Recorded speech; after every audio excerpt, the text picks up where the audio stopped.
अनिरुद्ध और काव्या का तलाक हो गया है।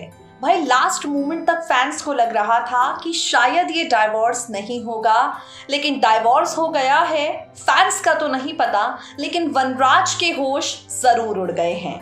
अब वनराज के ऊपर शादी का प्रेशर आ गया है। काव्या तो मानेगी नहीं, ये शादी करके रहेगी। और काव्या की हिम्मत देखिए, बिना ये सोचे, बिना ये समझे कि वनराज क्या चाहता है, इतनी जल्दी दूसरी शादी के लिए तैयार है भी या नहीं। इतनी जल्दी वनराज दूसरी शादी करना भी चाहता है या नहीं, काव्या को इस बात से कोई फर्क नहीं पड़ता। उसने लीला को कह दिया है हल्दी मेहंदी पीस दीजिए, डॉक्टर अद्वित से कह दिया है आश्रम को डेकोरेट कर दीजिए, समर पाखी और पारितोष से कह दिया है शादी में शामिल होने के लिए, और अनुपमा को भी कह दिया है शादी में जरूर आना। भाई जिस शादी को लेकर काव्या इतनी एक्साइटेड है, क्या आपको लगता है वो काव्य बिना किसी ड्रामे के ये शादी हो जाएगी? बिल्कुल नहीं। भाई टीवी इंडस्ट्री में हुआ ही नहीं है ड्रामों की शादी हो, तो यहां भी नहीं होगी। काव्या वनराज की शादी के मंडप पर एक बवाल मचेगा और वनराज काव्या को अपनी दुल्हन बनाने से इनकार कर देगा। भाई वनराज काव्या से सिर्फ शादी नहीं तोड़ेगा, बल्कि वो शादी किससे करने वाला है ये फैसला भी सुनाएगा। शादी के मंडप पर दुल्हन की अदला बदली को लेकर ये जो ट्विस्ट अनुपमा की कहानी में आने वाला है, इसकी इंफॉर्मेशन हम आपको देंगे अपनी खास रिपोर्ट के जरिए। देखिए जरा। स्टार प्लस पर टेलीकास्ट होने वाले मोस्ट पॉपुलर सीरियल अनुपमा के आगे आने वाले एपिसोड में वेडिंग ड्रामा आप सभी को नजर आने वाला है। इस वेडिंग ड्रामे को काफ़ी ज़्यादा एंटरटेनिंग बनाने के लिए मेकर्स धमाकेदार ट्विस्ट एंड टर्न्स लाने वाले हैं। काव्या और अनिरुद्ध, जिनका डाइवोर्स फैंस को लगा था कि शायद नहीं हो पाएगा, काव्या और अनिरुद्ध जिनके डाइवोर्स को लेकर फैंस ने सोच लिया था कि शायद होगा ही नहीं, अब वो डाइवोर्स हो चुका है। काव्या अनिरुद्ध के तलाक के बाद 2 दिन भी काव्या से नहीं हुआ इंतज़ार। काव्या ने पूरे आश्रम को सजाने का फैसला कर लिया है। भाई पूरा आश्रम दुल्हन की तरह सजा है, और वहाँ दूसरी तरफ अब आप देखेंगे हाई वोल्टेज ड्रामे। शो के आगे आने वाले ट्रैक में आप देखेंगे आश्रम में हो रही है तैयारी शादी की। शादी हो रही है काव्या और वनराज की। काव्या वनराज की शादी में वनराज ही खुश नहीं है। वनराज बिल्कुल नहीं चाहता कि उसकी और काव्या की शादी हो, लेकिन चाहते हुए भी वनराज काव्या से कुछ कह नहीं पा रहा है। काव्या ने कर लिया है फैसला, कुछ भी हो जाए शादी को वो रुकने नहीं देगी। जबरदस्ती शाह परिवार के लोगों को काव्या इस शादी का हिस्सा बना रही है। लीला से मेहंदी और हल्दी पीसने के लिए कह रही है। बेटे की खुशी के लिए लीला वो सब कुछ कर रही है जो वो करना तक नहीं चाहती। वनराज की खुशी के लिए लीला यहाँ पर आप सभी को नज़र आएगी हल्दी पीसते हुए। और इन सब के बाद शो के आगे आने वाले ट्रैक में वनराज कर लेगा फैसला, शादी उसे करनी ही नहीं है। जी हाँ, जैसा कि आप जानते हैं काव्या को दुल्हन बनाकर वनराज वैसे भी एक बार शादी के मंडप पर छोड़ चुका है।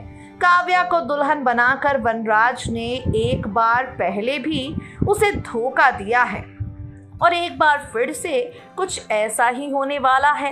पिछली बार वनराज शादी के मंडप पर नहीं पहुंच पाया मजबूरी में, लेकिन इस बार ये शादी नहीं होगी क्योंकि वनराज की मर्जी ही ये है। जी हाँ, वनराज को नहीं लगता कि काव्या उसके लिए परफेक्ट मैच है। वनराज को नहीं लगता कि काव्या उसे और उसके परिवार को संभाल सकती है। लीला ने साफ तौर पर वनराज से कह दिया है काव्या नहीं है हमारे परिवार के लिए अच्छी बहू। काव्या हमारे परिवार को अच्छी तरह से समझ ही नहीं सकती है।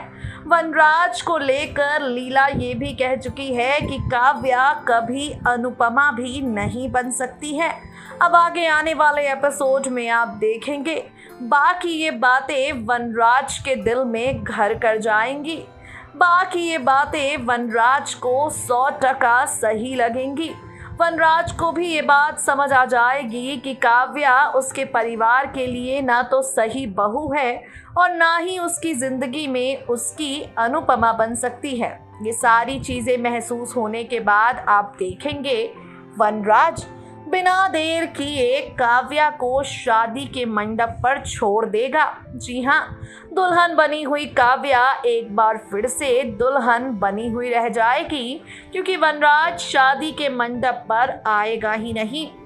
आपको बता दें, शादी के मंडप पर वनराज अनुपमा से अपने दिल की बात कहेगा, अनुपमा को अपनी दुल्हन बनाने की बात कहेगा।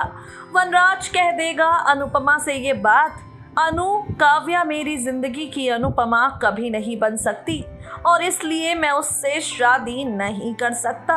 शादी के मंडप पर वनराज ये भी कह देगा साफ साफ कि वो अनुपमा से करता है प्यार और सिर्फ अनुपमा को ही अपनी पत्नी का दर्जा दे सकता है, सिर्फ अनुपमा को ही अपनी वाइफ के तौर पर देख सकता है। वनराज के मुंह से अनुपमा के लिए ये प्यार भरी बातें सुनकर वनराज के दिल में अनुपमा के लिए इतना ज़्यादा प्यार है, ये जानकर काव्या को आ जाएगा बहुत ही ज़्यादा गुस्सा। काव्या का दिल टूट जाएगा। काव्या वनराज को धोखेबाज और चीटर कहेगी। अब आप सोच रहे हैं वनराज ने काव्या को अपनी दुल्हन बनाने से इनकार कर दिया है, तो शायद शादी के इस मंडप पर वनराज और अनुपमा दोबारा से पति पत्नी बन जाएं। तो आपको बता दें, ये सब कुछ फिलहाल पॉसिबल बिल्कुल नहीं है। शादी के इस मंडप पर वनराज काव्या से अपनी शादी तोड़कर अनुपमा के साथ दोबारा रिश्ता जोड़ने की बात तो कहेगा, लेकिन ये सब कुछ पॉसिबल बिल्कुल नहीं होगा। काव्या वनराज को माफ नहीं करेगी और अनुपमा वनराज को दोबारा अपनी लाइफ में एक्सेप्ट कर लेने से इनकार कर देगी। आप देखेंगे यहाँ पर काव्या साफ तौर पर वनराज को धोखेबाज कहेगी और अनुपमा काव्या से कहेगी जो रिश्ता टूट चुका है, जो धागा छूट चुका है, वो दोबारा कभी नहीं जुड़ेगा। किस मोड़ पर जाती है अनुपमा की कहानी, वेडिंग ड्रामे में आने वाले इस ट्विस्ट के बाद देखना होगा। सो गाइस, देखा आपने वनराज का दिमाग किस तरह से बदलेगा। काव्या के साथ वो शादी नहीं करेगा, काव्या का दिल टूटेगा। वैसे आपको बता दें, एंटरटेनमेंट खूब सारा वेडिंग ड्रामे में होने वाला है, क्योंकि राखी दवे भी आश्रम पहुंच गई हैं। राखी के आश्रम पहुंचने के बाद अनिरुद्ध भी आश्रम पर है, किंजल भी आएगी और देविका पर भी। तब जाकर ये वेडिंग ड्रामा धमाकेदार होगा। तो धमाके होंगे ढेर सार। आपको क्या करना है, हमारे चैनल के साथ जुड़े रहना है और स्टार प्लस पर रात बस 10 बजे सोमवार से शनिवार सीरियल अनुपमा को जरूर देखना है। ये हफ्ता वेडिंग ड्रामे का होगा, मिस मत कीजिएगा। Stay tuned to us, stay updated.